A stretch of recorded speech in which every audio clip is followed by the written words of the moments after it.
김서연은 이혼한 지 5년이 지났다. 30 중반의 그녀는 도심의 한적한 오피스텔에서 프리랜서 그래픽 디자이너로 일하며 홀로 살았다. 그녀의 삶은 겉보기에 평온해 보였다. 해질녘 노트북 키보드에서 울리는 규칙적인 타건음만이 작은 오피스텔에 가득했다. 그녀는 저녁으로 인스턴트 라면을 끓여 먹으며 창밖으로 펼쳐진 도시의 불빛을 멍하니 응시하곤 했다. 그 빛들은 수많은 사람들의 삶을 밝히고 있었지만 서연의 마음속은 여전히 어둡고 공허했다. 지난 결혼 생활의 상처, 그리고 이혼에 얽힌 비밀스러운 진실은 마치 깊은 수렁처럼 그녀를 잠식하려 들었다. 그녀는 그 모든 것을 잊기 위해 필사적으로 일에 매달렸지만 밤이 되면 과거의 유령들이 스멀스멀 기어 올라와 그녀를 괴롭혔다. 그녀는 언제나 불안했다. 잠자리에 들기 전에는 반드시 현관문과 창문이 제대로 잠겼는지 몇 번이고 확인하는 습관이 있었다. 심지어 오피스텔은 최첨단 보안 시스템을 갖추고 있었지만 그녀의 불안감은 쉬이 사라지지 않았다. 거실 벽에 걸린 낡은 벽시계는 그녀에게 특별한 의미를 지녔다. 그 시계는 결혼 선물이었고 과거의 어느 특별한 사건과 묘하게 얽혀 있었다. 서연은 종종 무의식적으로 시계 바늘을 응시했고 그럴 때마다 귓가 뒤에 숨겨진 작은 흉터를 만지작거렸다. 어릴 적 넘어져 생긴 흉터라고만 알고 있었지만 어딘가 모르게 잊고 싶은 아픈 기억과 연결되어 있는 것만 같았다. 어느 날 오후 서연은 마감 기한을 맞추기 위해 정신없이 작업하다 잠시 바람을 쐴 겸 동네를 나섰다. 쌀쌀한 가을바람이 불어오는 길가에서 그녀는 낡은 리어카를 끌고 가다 넘어진 할머니를 발견했다. 할머니가 힘들게 끌고 가던 폐지들이 길바닥에 흩어져 비바람에 젖고 있었다. 주위 사람들은 바쁘다는 듯 할머니를 스쳐 지나갔다. 서연은 잠시 망설였다. 지금 당장 집으로 돌아가 작업을 해야 했고 그녀의 지갑 사정은 언제나 빠듯했다. 하지만 할머니의 앙상한 손과 비에 젖은 얼굴을 보자 그녀는 차마 그냥 지나칠 수 없었다. 서연은 망설임 없이 할머니에게 다가가 손을 내밀었다. 할머니, 괜찮으세요? 그녀는 할머니를 부축해 일으켜 세우고 흩어진 폐지들을 하나하나 주워 리어카에 실었다. 그리고는 근처 편의점에 들어가 따뜻한 캔커피와 작은 빵을 사서 할머니에게 건넸다. 따뜻하게 드시고 기운 내세요. 할머니는 아무 말 없이 눈물을 글썽이며 서연의 손을 잡았다. 그 온기 없는 손길 속에서 서연은 잠시나마 자신의 고통을 잊고 온전한 인간으로서의 따뜻함을 느꼈다. 할머니의 눈빛은 오래전 헤어진 그녀의 전 시어머니 박민자 여사를 떠올리게 했다. 이혼 후 5년간 연락 한 번 없던 관계였지만 민자 여사는 언제나 서연을 친딸처럼 아껴주었다. 그녀에게는 민자 여사와의 관계만이 유일하게 따뜻했던 기억으로 남아있었다. 서연은 할머니를 배웅하고 돌아오는 길 마음 한편에 작은 온기가 피어나는 것을 느꼈다. 비록 삶은 여전히 고단했지만 누군가에게 작은 위안을 줄 수 있다는 사실은 그녀에게 살아갈 힘을 주었다. 오피스텔로 돌아온 그녀는 다시 작업에 몰두했다. 밤이 깊어지고 그녀는 습관처럼 현관문과 창문을 확인했다. 그때 거실 벽에 걸린 낡은 시계가 새벽 2시를 가리켰다. 창밖은 먹구름이 잔뜩 끼어 있었고 빗방울이 거세게 유리창을 때리기 시작했다. 바로 그때였다. 침묵하던 휴대폰이 요란하게 울렸다. 액정에는 낯선 발신자 번호가 찍혀 있었다. 서연은 잠시 망설였다. 새벽 2시. 모르는 번호. 망설임 끝에 그녀는 통화 버튼을 눌렀다. 수화기 너머로 들려오는 목소리에 서연은 온몸이 얼어붙었다. 그것은 바로 그녀의 전 시어머니 박민자 여사의 목소리였다. 아가, 서연아. 민자 여사의 목소리는 평소의 차분하고 온화한 모습과는 전혀 달랐다. 그녀의 목소리는 극도의 공포와 절박함으로 떨리고 있었다. 그놈이 우리를 찾아왔다. 어서 도망쳐, 빨리. 서연은 숨을 들이켰다. 어머님, 무슨 말씀이세요? 그놈이라니요. 민준 씨는 괜찮으세요. 그녀의 목소리는 불안감에 갈라졌다. 민자 여사의 목소리는 더욱 다급해졌다. 시간 없어. 어서 도망쳐. 놈이 곧... 수화기 너머에서 끔찍한 비명소리와 함께 퍽 하는 둔탁한 소리가 들렸다. 그리고는 툭 하는 소리와 함께 전화가 끊겼다. 서연의 손에서 휴대폰이 미끄러져 떨어졌다. 그녀의 심장은 미친 듯이 요동쳤다. 온몸의 피가 차갑게 식는 듯했다. 그놈이 대체 누구지? 그녀의 머릿속에는 5년 전 그녀의 삶을 지옥으로 만들었던 악마의 얼굴이 스쳐 지나갔다. 이진우, 남편 민준을 파멸로 이끌었던 남자. 그리고 그가 5년 만에 다시 나타났다는 것인가. 그때 끼익 하는 소리와 함께 그녀의 오피스텔 창문이 삐걱거렸다. 굳게 잠갔다고 생각했던 창문이 미세하게 열려 있었다. 차가운 밤바람이 스며들며 오피스텔 안에 한기가 돌았다. 서연은 손으로 창문을 더듬었다. 창문 잠금 장치에는 미세한 긁힌 자국이 선명했다. 누군가 침입하려 했던 흔적이었다. 그리고 거실 바닥에 놓여있던 액자가 넘어져 있었다. 그녀의 유일한 위안이었던 평온한 삶은 한순간에 산산조각났다. 그녀는 더 이상 이곳에 머무를 수 없었다. 5년 전의 악몽이 다시 시작된 것이다. 그녀는 도망쳐야 했다. 그리고 이 모든 것의 진실을 밝혀내야만 했다. 서연의 손에서 전화기가 미끄러져 떨어졌다. 수화기 너머의 끔찍한 비명소리는 그녀의 귓게 맴돌며 사라지지 않았다. 심장이 미친 듯이 요동쳤고 온몸의 피가 차갑게 식는 듯했다. 그놈, 이진우, 그자가 정말 돌아온 건가? 5년 전 서연의 삶을 송두리째 파괴했던 악마의 이름이 그녀의 뇌리를 스쳤다. 남편 김민준, 진민준의 파멸과 자신의 이혼, 그리고 가족의 붕괴 뒤에는 항상 이진우의 그림자가 드리워져 있었다. 그가 감옥에 갔다고 믿었건만 이 모든 것이 다시 시작된 것이다. 서연은 떨리는 손으로 휴대폰을 집어들고 전 시어머니에게 다시 전화를 걸었다. 하지만 이미 먹통이 된 번호였다. 불안감은 순식간에 공포로 변했다. 그녀는 거실 바닥에 쓰러진 액자를 발견했다. 유리 조각이 산산이 부서져 있었고 액자 속 가족 사진은 민준과 시어머니, 그리고 행복하게 웃는 서연의 모습이 담겨 있었다. 깨진 유리는 마치 그녀의 평온했던 삶이 산산조각 났음을 보여주는 듯했다. 그때 거실 창문에서 차가운 밤바람이 스며들어 왔다. 분명 잠그고 잤던 창문이었다. 서연은 공포에 질려 창문으로 다가갔다. 창문 잠금 장치에는 미세한 긁힌 자국이 선명했다. 누군가 억지로 창문을 열려 한 흔적이었다. 그리고 창문 밖, 빗물에 젖은 난간에 희미한 발자국이 찍혀 있었다. 누군가 침입하려 했던 것이다. 몸속 깊숙이 잠자고 있던 본능적인 공포가 그녀를 휘감았다. 그녀는 더 이상 이곳에 안전하지 않았다. 지난 5년간 공들여 쌓아 올린 평화로운 일상은 밤늦게 걸려온 한 통의 전화와 창문에 긁힌 자국으로 인해 산산이 부서졌다.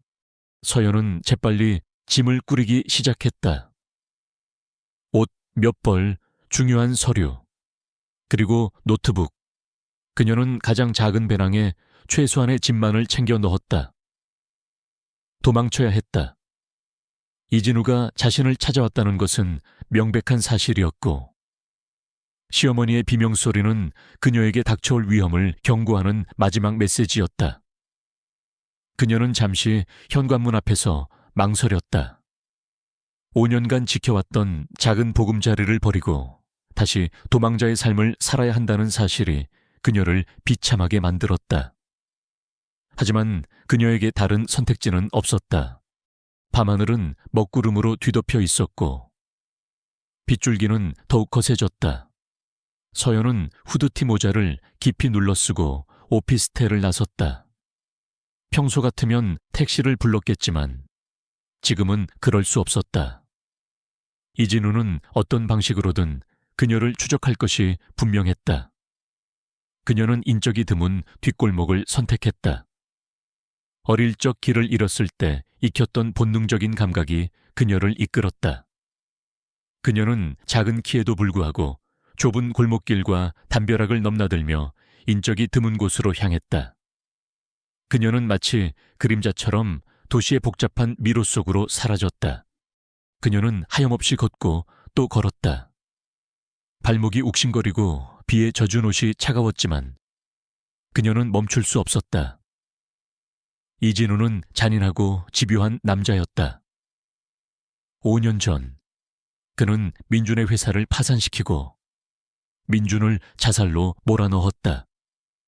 민준은 마지막으로 남긴 편지에 이 모든 것은 이진우의 계략이었다고 썼지만 증거 불충분으로 이진우는 풀려났고 서연은 남편을 죽음으로 몰아넣은 악독한 아내라는 오명을 썼다. 그 트라우마는 그녀를 5년간 괴롭혔고 이제 그 악몽이 다시 시작된 것이다. 어둠 속을 헤매던 서연은 문득 뒤에서 인기척을 느꼈다. 심장이 다시 쿵 하고 떨어졌다.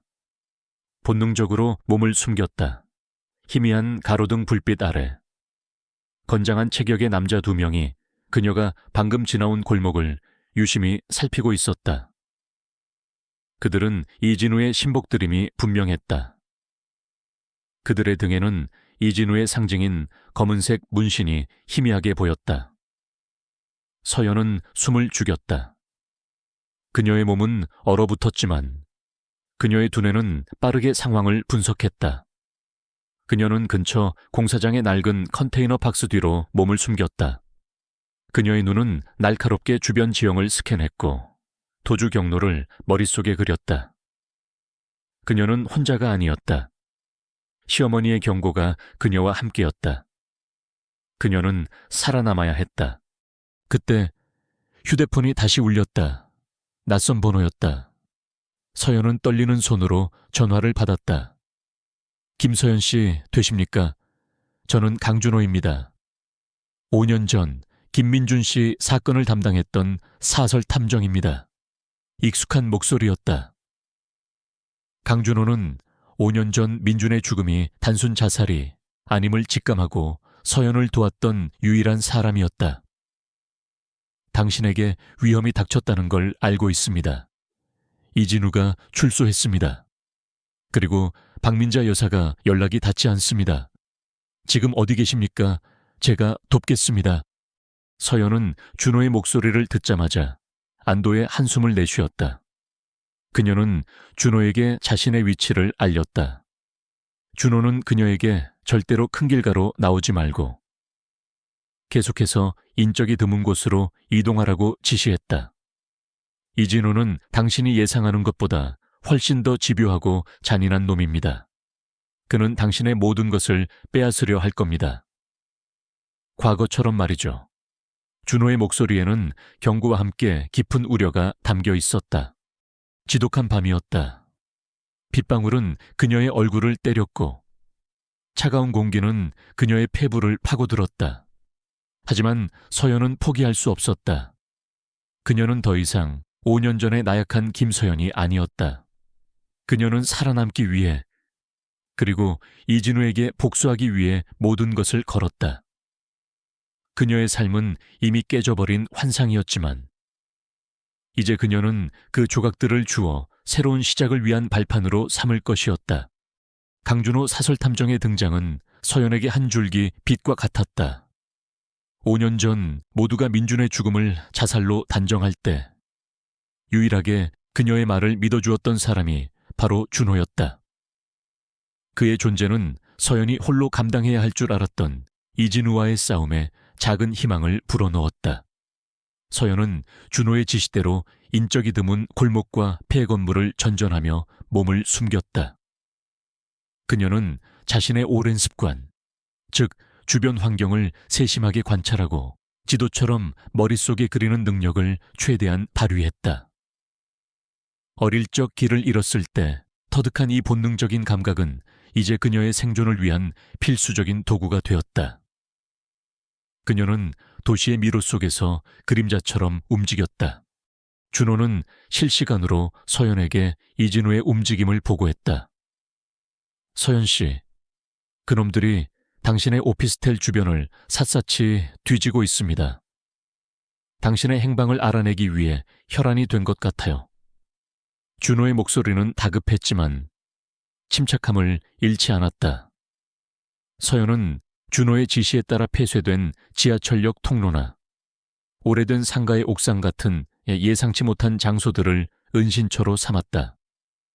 그녀는 자신이 마치 이진우가 만들어 놓은 거대한 체스판 위의 말처럼 움직여야 함을 깨달았다. 이진우의 추격은 상상 이상으로 집요했다.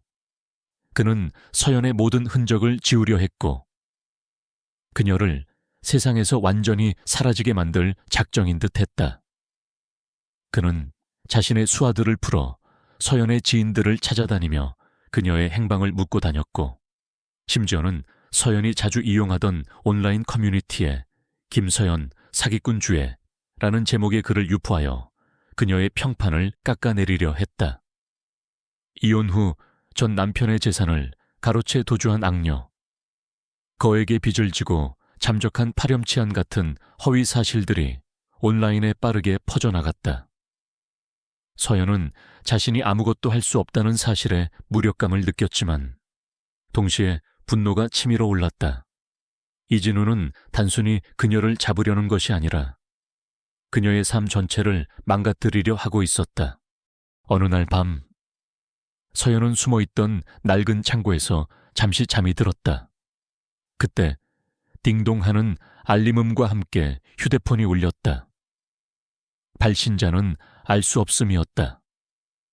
서연은 불안감에 떨며 메시지를 확인했다. 메시지에는 민자 여사가 의자에 묶여있는 사진과 함께 네가 도망칠 곳은 없어. 네 전 시어머니는 내가 잡고 있다. 이틀 안에 나타나지 않으면 그 노파의 목숨은 장담 못해. 라는 잔혹한 내용이 담겨 있었다. 발신인은 리진우라고 명확히 적혀 있었다. 서연은 숨을 들이켰다.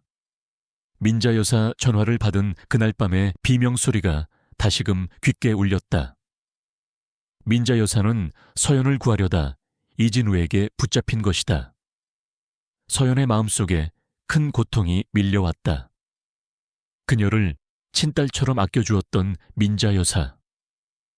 자신이 도망치는 동안 그녀가 고통받고 있었다니. 서연은 더 이상 숨어 있을 수 없었다. 그녀는 이진우와 정면으로 맞서야만 했다. 준호 씨, 저에게 방법이 있어요. 서연은 준호에게 전화를 걸어 단호하게 말했다. 제가 이진우를 유인할게요. 민자 어머님을 구해야 해요. 준호는 당황한 듯 물었다. 무슨 생각입니까? 서연 씨, 이진우는 위험한 놈입니다. 절대 혼자 움직이지 마세요. 내가 당신을 도울 방법을 찾을 때까지 기다려야 합니다. 기다릴 시간이 없어요. 서연의 목소리는 떨렸지만 결의에 차 있었다. 어머님이 위험해요. 그리고 제가 이진우를 끝낼 유일한 방법은 그놈이 원하는 걸 주는 척하는 거예요. 그놈은 저와 민자 어머님이 가진 걸 빼앗으려 할 거예요. 민준 씨가 남긴 마지막 증거. 그놈은 그것이 어디에 있는지 찾고 있을 거예요. 서연의 말을 듣자 준호는 깊은 생각에 잠겼다. 5년 전 민준이 죽기 전 준호에게 마지막으로 남겼던 말이 있었다. 형님, 이진우, 그놈에게는 숨겨진 악마 같은 면이 있어요. 제가 저의 마지막 보루를 안전한 곳에 숨겨두었습니다. 서연이와 어머니를 위해서 반드시 찾아주십시오. 그때는 그 말이 무엇을 의미하는지 알 수 없었다. 하지만 서연의 말을 듣자 준호는 직감했다. 민준이 말했던 마지막 보루가 바로 이진우가 필사적으로 찾고 있는 것이었음을, 그리고 그 보루를 서연이 알고 있거나 찾을 수 있는 단서를 가지고 있을 것이라고. 서연은 준호에게 5년 전 민준이 죽기 직전 자신에게 건넸던 이상한 쪽지에 대해 이야기했다. 그 쪽지에는 그림과 함께 몇 개의 숫자가 적혀 있었다. 서연은 그동안 그 쪽지의 의미를 알지 못했지만 이제 이진우의 위협이 다가오자 그 쪽지가 단순한 낙서가 아니라는 것을 직감했다. 민준 씨는 저에게 한 번도 가본 적 없는 외곽의 낡은 창고를 자주 언급했어요. 그리고 벽에 걸린 낡은 시계, 그 시계는 비밀을 담고 있었어요. 서연은 자신의 오피스텔에 걸려있던 그 낡은 시계가 사실 민준이 남긴 단서임을 깨달았다. 시계 뒤에는 흐릿하게 새겨진 작은 문양이 있었다. 준호는 서연의 말을 듣고 놀라움을 금치 못했다.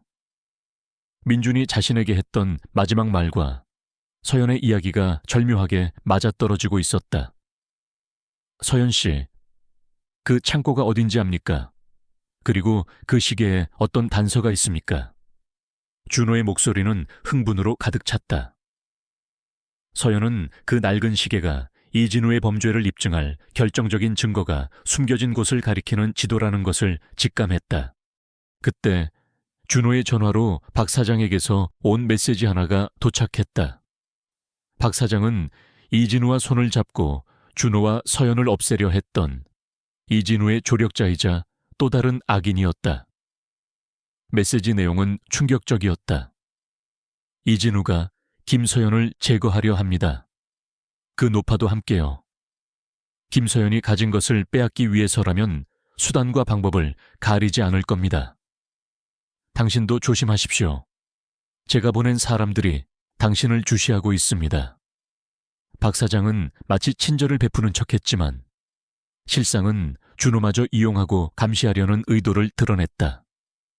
그는 이진우와의 관계에서 우위를 점하려 서연과 준호의 약점을 이용하려 했다.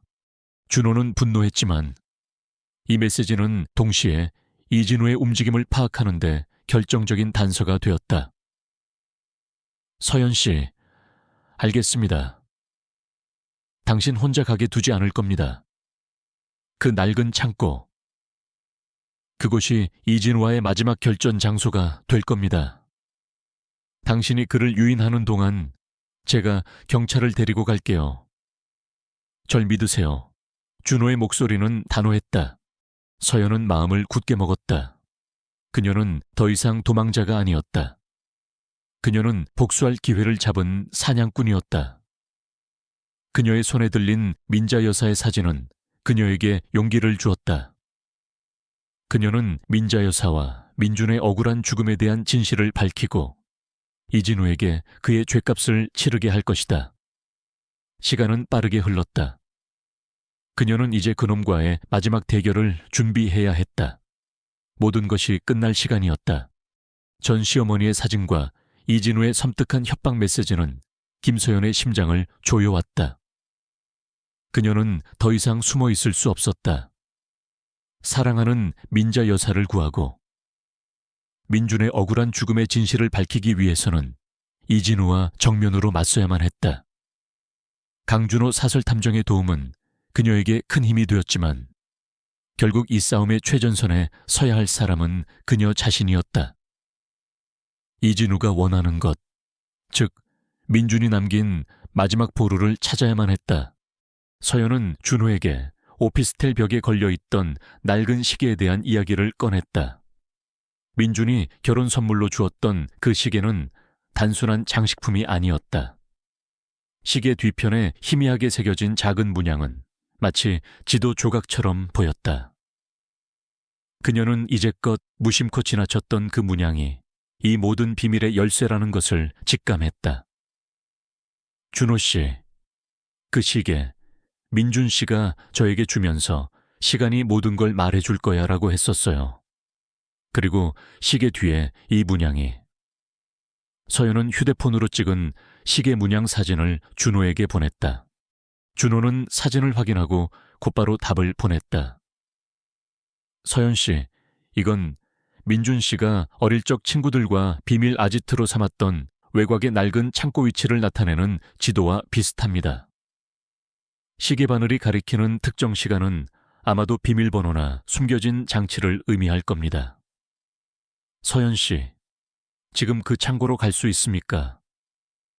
준호의 목소리에는 흥분과 함께 긴박함이 묻어났다. 그는 민준이 죽기 전 자신에게 했던 마지막 보루라는 말을 다시 떠올렸다. 모든 퍼즐 조각이 맞춰지는 순간이었다. 서연은 지도와 자신의 기억을 조합해 낡은 창고의 위치를 알아냈다. 버려진 공장지대에 위치한 허름한 건물이었다. 그녀는 이진우에게 증거를 가지고 창고로 갈 테니 어머님을 풀어줘라는 내용의 메시지를 보냈다. 이진우에게 직접적으로 위치를 노출하는 것은 위험했지만 민자 여사의 목숨이 걸린 일이었다.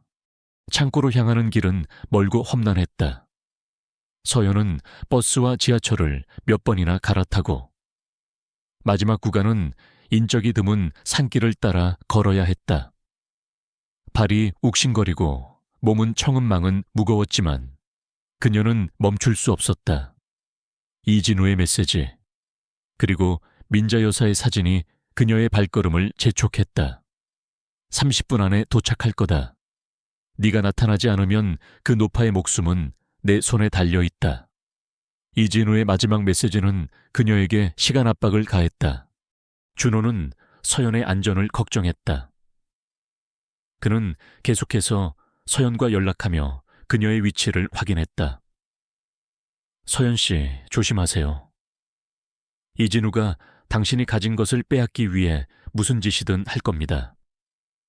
나도 지금 그쪽으로 가고 있지만 시간이 좀 걸릴 겁니다. 준호의 목소리에는 불안감이 역력했다. 그는 5년 전 민준을 지키지 못했던 죄책감에 시달리고 있었다. 마침내 창고에 도착한 서연은 숨을 들이켰다.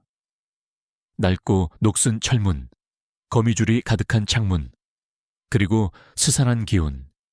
이곳은 민준이 말했던 마지막 보루이자 그녀가 이진우와 맞서야 할 절대적인 싸움터이었다. 문은 굳게 잠겨 있었지만 민준이 쪽지에 남긴 숫자들이 떠올랐다. 서연은 시계 문양을 다시 확인하며 숫자를 조합했다. 그녀는 숫자들을 특정 순서로 철문 잠금 장치에 입력했고 철컥 하는 소리와 함께 육중한 문이 열렸다. 창고 안은 어둡고 습했다. 곰팡이 냄새와 눅눅한 흙 냄새가 코를 찔렀다. 먼지가 수북이 쌓인 박스들과 낡은 가구들이 어지럽게 널려 있었다. 서연은 손전등을 켜고 조심스럽게 안으로 들어섰다. 그녀의 눈은 민준이 숨겨놓았을 법한 단서들을 찾아 헤맸다. 그때 그녀의 시선이 한쪽 벽면에 걸려있는 낡은 천에 멈췄다. 천을 걷어내자 그 뒤에는 벽에 파묻힌 작은 금고가 나타났다. 금고에는 디지털 잠금 장치가 달려 있었다. 민준의 시계가 다시 떠올랐다. 시계 바늘이 가리키던 시간.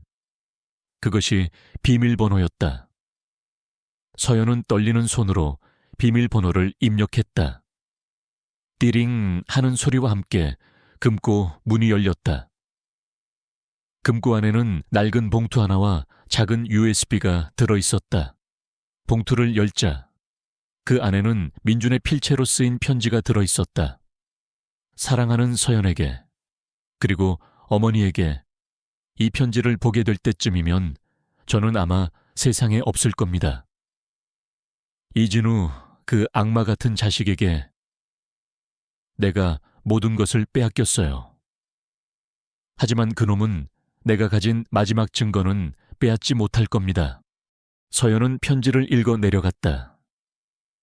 민주는 자신의 회사가 이진우의 계략으로 파산하게 된 전말과 이진우가 경쟁 회사를 인수하기 위해 벌인 불법적인 주가 조작, 그리고 그 과정에서 자신을 도왔던 핵심 인물을 살해했다는 사실을 상세히 기록하고 있었다. 그리고 가장 충격적인 내용은 민준의 죽음이 단순한 자살이 아니라는 것이었다. 이진우는 나를 협박했고 내가 자살로 위장하도록 만들었어요.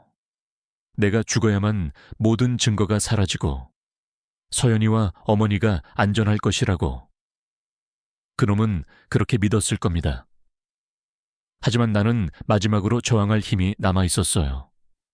이 USB 안에 이진우의 모든 죄가 담겨 있습니다. 제발, 서연아, 이걸 세상에 밝혀줘. 그리고 어머니를 지켜줘. 서연은 편지를 읽는 내내 눈물을 멈출 수 없었다. 민주는 자살한 것이 아니었다. 그는 살해당했고 마지막 순간까지 그녀와 민자 여사를 지키려 했던 것이다. 지혜의 손에 들린 USB는 단순한 증거가 아니었다. 그것은 민준의 마지막 유언이자 이진우를 파멸시킬 결정적인 칼날이었다. 바로 그때 밖에서 차량 소리가 들렸다. 이진우가 도착한 것이 분명했다. 그의 그림자가 창고문에 드리워지는 것이 보였다. 지혜는 USB를 꽉 쥐었다. 심장이 터질 듯이 뛰었지만 그녀의 눈빛은 흔들리지 않았다. 그녀는 더 이상 나약한 피해자가 아니었다. 그녀는 진실을 쥐고 있는 자였고 이제 그 진실을 세상에 드러내기 위해 싸울 준비가 되어 있었다. 이진우의 차량 소리가 창고 문 앞에서 멈추는 순간 김서연은 심장이 발끝까지 쿵 하고 떨어지는 듯했다.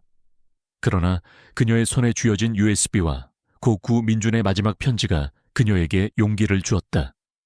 그녀는 더 이상 숨거나 두려워할 필요가 없었다. 진실이 그녀의 편이었고 이제 그 진실을 세상에 드러낼 차례였다. 김서연 안에 있는 거 다 알아. 당장 문 열어. 이진우의 날카로운 목소리가 창고 문을 때렸다. 그 목소리에는 초조함과 함께 광기가 서려 있었다. 이어서 쿵쿵 문을 부수려는 듯 거친 발길질 소리가 들렸다. 서연은 시간을 벌어야 했다. 준호가 경찰을 데리고 오기까지. 그리고 그녀가 이 모든 증거를 세상에 공개할 방법이 필요했다. 그녀는 재빨리 창고 안에 낡은 나무 상자들 사이에 몸을 숨겼다. 육중한 철문이 마침내 안으로 쓰러지듯 열렸다. 이진우가 손전등을 들고 안으로 들어섰다. 그의 뒤에는 건장한 체격의 수하 2명이 그림자처럼 따라붙었다.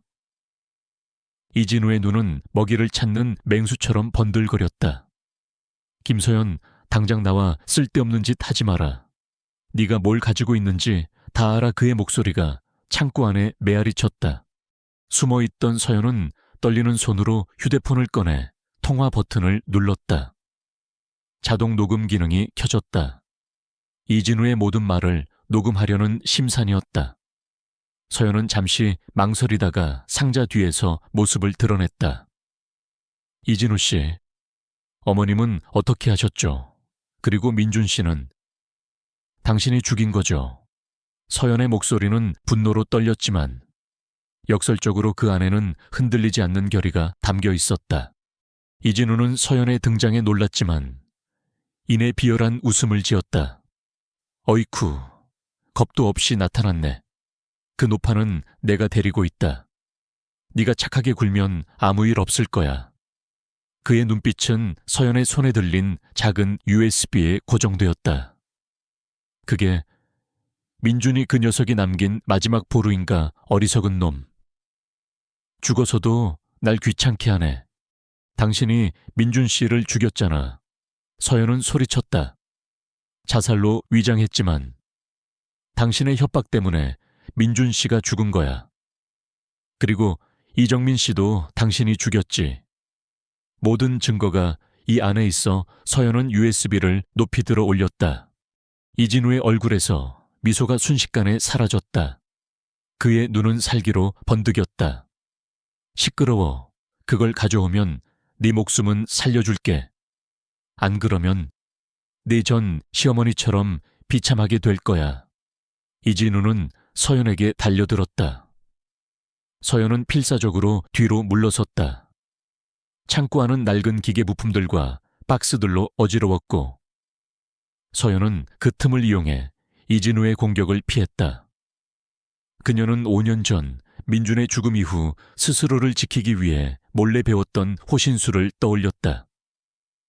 단순한 자기 방어를 넘어 상대를 제압하는 기술들이었다. 이진우가 손을 뻗어 서연의 머리채를 잡으려는 순간 서연은 몸을 숙여 그의 팔 아래로 빠져나갔다. 이진우의 수하들이 뒤에서 그녀를 잡으려 했지만 서연은 재빨리 낡은 통나무를 발로 차 넘어뜨려 그들의 진로를 방해했다. 그녀는 더 이상 나약한 피해자가 아니었다. 그녀는 민준의 억울함을 풀고 민자 여사를 구하기 위해 모든 것을 건 전사였다. 그녀의 움직임은 빠르고 민첩했으며 예측 불가능했다. 이 계집애가 이진우는 분노에 차 소리쳤다. 그는 자신의 수하들에게 잡아 무조건 잡아서 그 USB를 빼앗아라고 명령했다. 서연은 좁은 틈새를 헤치며 이리저리 뛰어다녔다.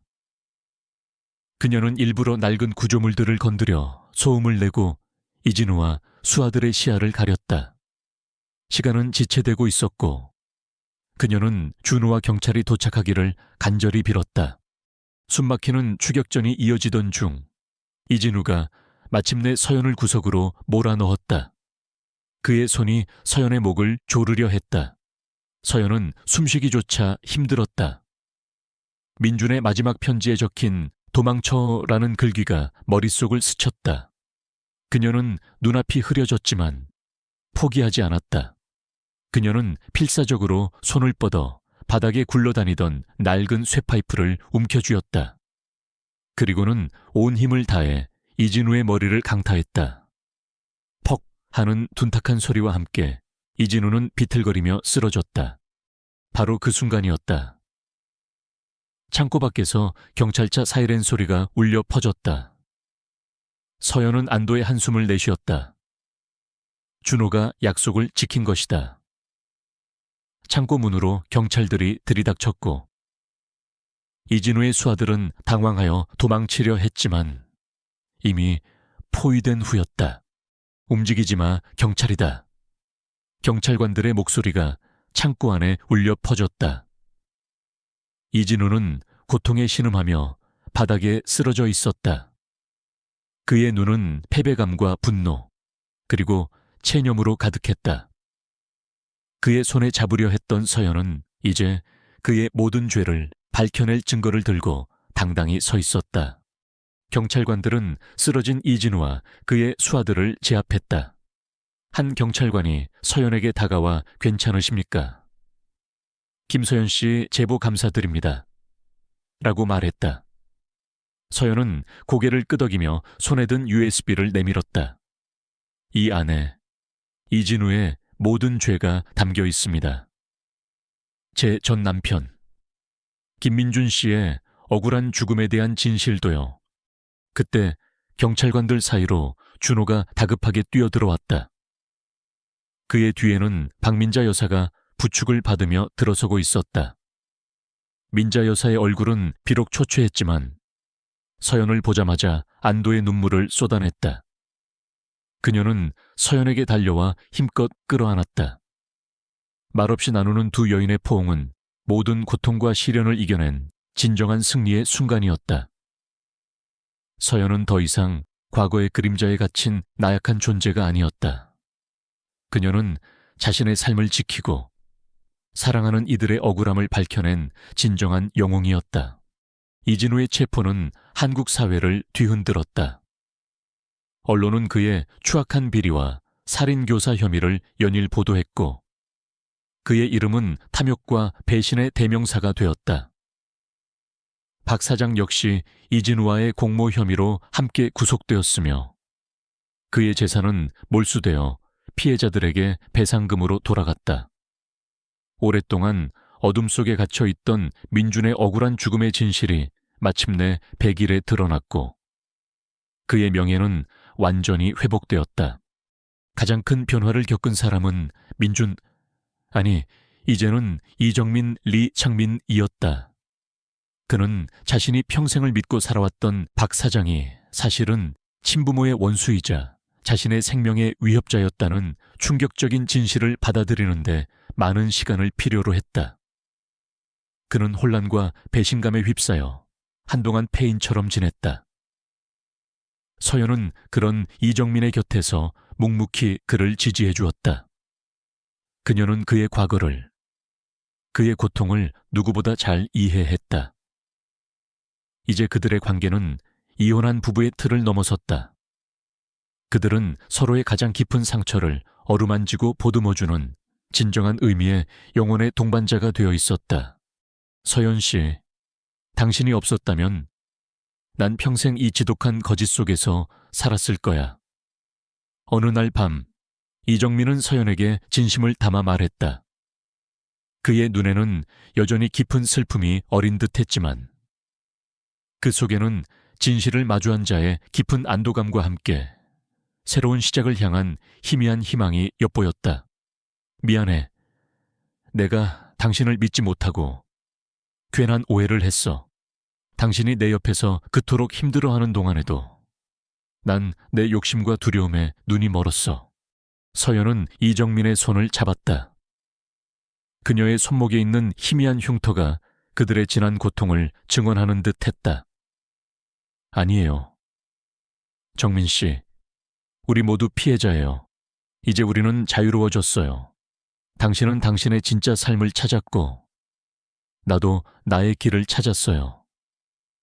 그들은 긴 침묵 속에서 서로의 손을 꼭 잡았다. 그 침묵은 더 이상 고독하고 차가운 침묵이 아니었다. 그것은 깊은 이해와 연대가 담긴 따뜻하고 안정된 평화의 침묵이었다.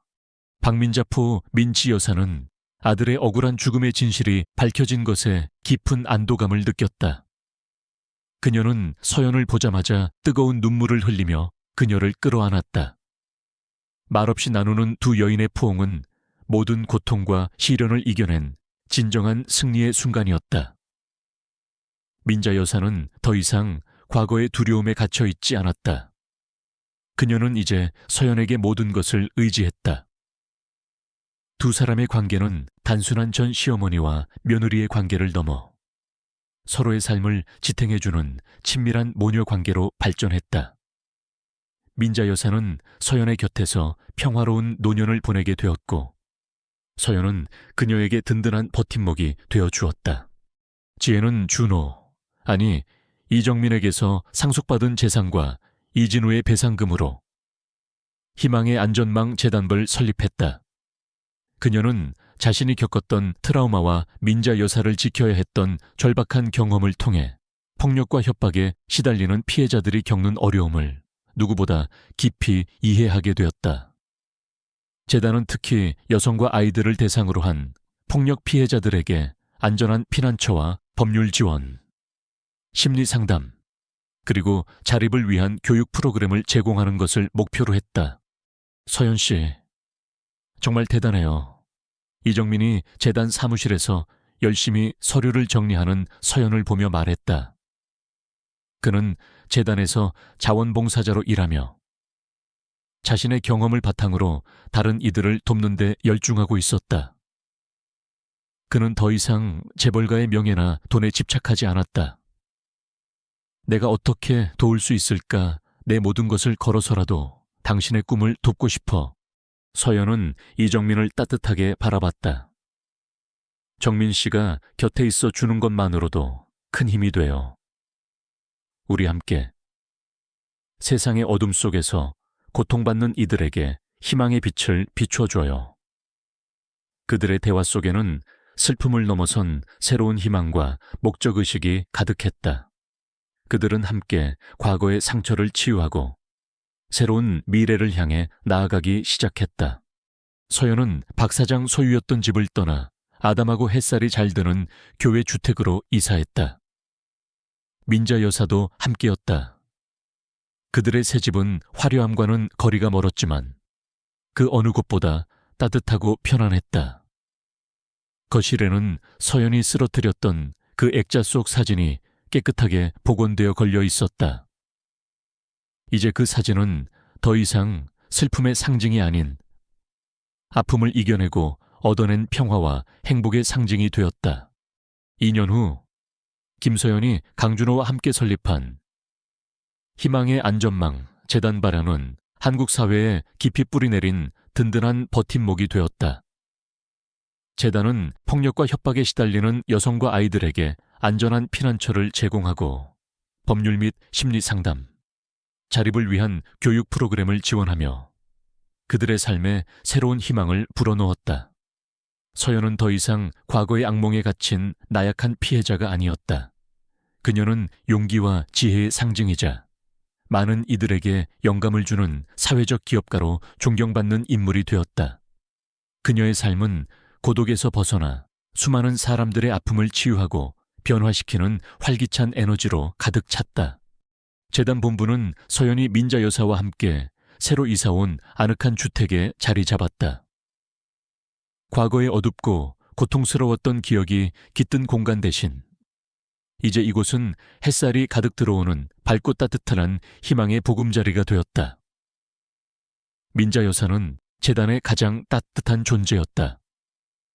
그녀는 매일 아침 정원에서 직접 키운 꽃들을 잘라 사무실 곳곳에 놓아두었고 피해자들이 마음의 안정을 찾을 수 있도록 조용히 곁을 지켰다.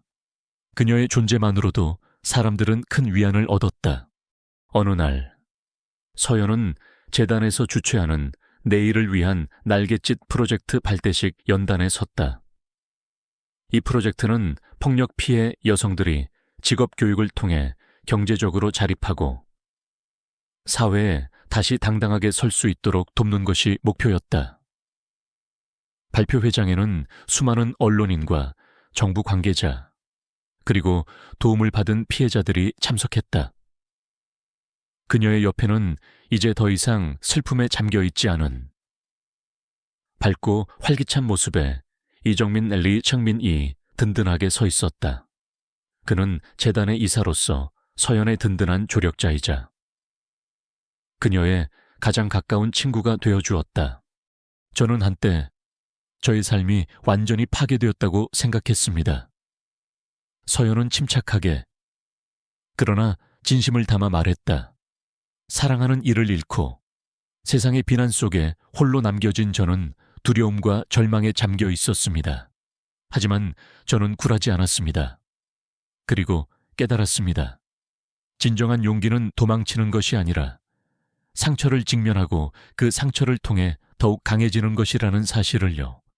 그녀는 자신의 지난 경험을 솔직하게 이야기하며 폭력에 노출된 이들이 얼마나 고통받고 있는지, 그리고 그들에게 사회의 관심과 지원이 얼마나 절실한지 호소했다.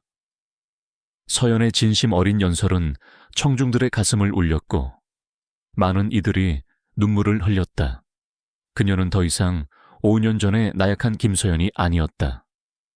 그녀는 자신의 삶을 통해 희망의 메시지를 전달하는 진정한 리더였다. 연단 아래 이정민은 서연을 자랑스러운 눈빛으로 바라봤다. 그들의 눈빛은 과거의 아픔을 넘어선 깊은 이해와 굳건한 신뢰로 이어져 있었다. 발표회가 끝난 후 서연은 이정민과 함께 재단 앞마당의 작은 정원으로 향했다. 그곳에는 이정민이 직접 심은 작은 나무가 훌쩍 자라 있었다. 민자 여사는 나무 아래 벤치에 앉아 그들을 기다리고 있었다. 그녀는 서연의 손을 잡고 따뜻하게 미소 지었다. 민자 여사의 얼굴에는 이제 두려움 대신 깊은 평온과 행복이 깃들어 있었다. 이정민은 서연의 귓가 뒤에 숨겨진 작은 흉터를 보며 물었다. 서연 씨, 아직도 아픕니까? 서연은 흉터를 살짝 만지며 고개를 저었다. 아니요. 이제는 이 상처가 저에게 가장 큰 용기를 준 상징이 되었어요. 그녀는 이정민의 손을 꼭 잡고 민자 여사를 바라봤다. 세 사람은 함께 정원 벤치에 앉아 따스한 햇살을 맞았다. 정원 한쪽에서는 한때 서연의 삶을 지켜주었던 낡은 벽시계가 서연의 집무실 창가에 놓여 있었다. 그 시계는 더 이상 불행의 그림자를 드리우지 않았다. 이제 그 시계는 모든 어려움을 이겨내고 새로운 시작을 알리는 시간의 증인이 되었다. 먼 과거의 고통은 희미한 기억으로 남았고 현재는 평화와 사랑으로 가득 찼으며 미래는 무한한 가능성으로 빛나고 있었다. 서연의 이야기는 비극적인 추격전으로 시작했지만 결국은 치유와 성취 그리고 진정한 가족의 따뜻함을 찾아가는 아름다운 여정으로 마무리되었다. 채널 구독과 좋아요는 작가에게 큰 힘이 됩니다. 알림 설정까지 하시면 새로운 이야기가 올라올 때마다 가장 먼저 만나보실 수 있습니다. 다음 이야기에서 또 만나요.